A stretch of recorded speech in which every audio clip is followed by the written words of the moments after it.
4 لوگ دنیا میں ایسے ہو چکے ہیں جنہیں اللہ تبارک و تعالیٰ نے پوری دنیا میں اقتدار دیا، ایک وقت میں پوری دنیا کا ایک ہی بادشاہ۔ 2 مسلمان تھے، 2 کافر۔ مسلمانوں میں حضرت سلیمان علیہ السلام اور جناب ذوالقرنین علیہ السلام، اور کافروں میں بخت نصر اور نمرود۔ یہ 2 لوگ ہیں جنہیں اللہ نے پوری دنیا میں اقتدار دیا، اور پھر اس کے بعد آنے والے وقت میں اللہ تعالیٰ امام مہدی کو سارا اقتدار عطا فرمائے گا پوری دنیا کا۔ حضرت ذوالقرنین کے بارے میں 2 روایات ہیں، ایک تو یہ ہے کہ وہ نبی تھے اور ایک یہ ہے کہ نہیں وہ ولی تھے، لیکن مجھے حضرت مولا علی شیر خدا رضی اللہ تعالیٰ عنہ کا قول ملا ہے جس میں آپ نے فرمایا ہے کہ نہیں وہ نبی نہیں تھے، تو اس لیے میرا نظریہ یہی ہے کہ وہ اللہ کے ایک نیک بندے تھے۔ اللہ نے انہیں پوری زمین میں اقتدار دیا۔ وہ ایک مہم پہ نکلے، ان کا ارادہ بنا کہ میں ذرا دنیا کا چکر لگاؤں، تو انہوں نے سفر شروع کیا کہ میں دیکھوں ذرا سورج غروب کہاں ہوتا ہے۔ تو فرماتے میں پہنچا، بڑا گیا، لیکن میں اس مقام تک پہنچ گیا جہاں سورج غروب ہوتا ہے، تو پھر میں نے دیکھا کہ ایک سیاہ کنواں ہے جس کے اندر جا کے وہ چھپ گیا ہے، لیکن رب کریم کی اس حقیقت تک میں پہنچ سکا نہیں۔ پھر آپ فرماتے ہیں کہ میں آگے نکلا تو مجھے ایک قوم کے بارے میں بتلایا گیا جو بڑی خونخوار قوم تھی، بڑی خونخوار، اس کو یاجوج اور ماجوج کہا جاتا ہے۔ یہ قوم اتنی خونخوار تھی کہ یہ درندوں کو بھی کھا جایا کرتے تھے، اتنے لمبے چوڑے ان کے قد تھے، اتنے زیادہ طاقتور تھے کہ سانپ اور بچھو بھی کھا جاتے تھے۔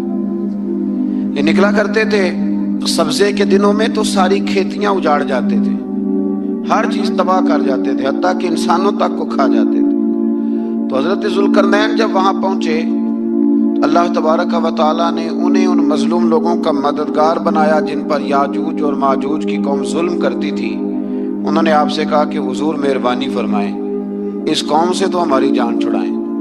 آپ نے فرمایا تم میری مدد کرو۔ انہوں نے کہا حضور کس طرح؟ فرمایا بس جسمانی طور پر میری مدد کرو۔ تو آپ نے پھر وہاں ایک دیوار بنائی، ایک دیوار، لوہا کاٹ کر، سیسا پگھلا کر، پتھر ڈال کر ایک بڑی موٹی تازی دیوار بنائی، اور اتنی اونچی بنائی، اور پھر اس کے چاروں جانب آگ جلائی تاکہ وہ لوہا اس طرح پگھل جائے کہ وہ دیواروں کے ساتھ چپک جائے، تاکہ کوئی آدمی پیر رکھنا چاہے تو پیر رکھ کے اس پہ چڑھ نہ سکے۔ آپ نے وہ دیوار بنائی۔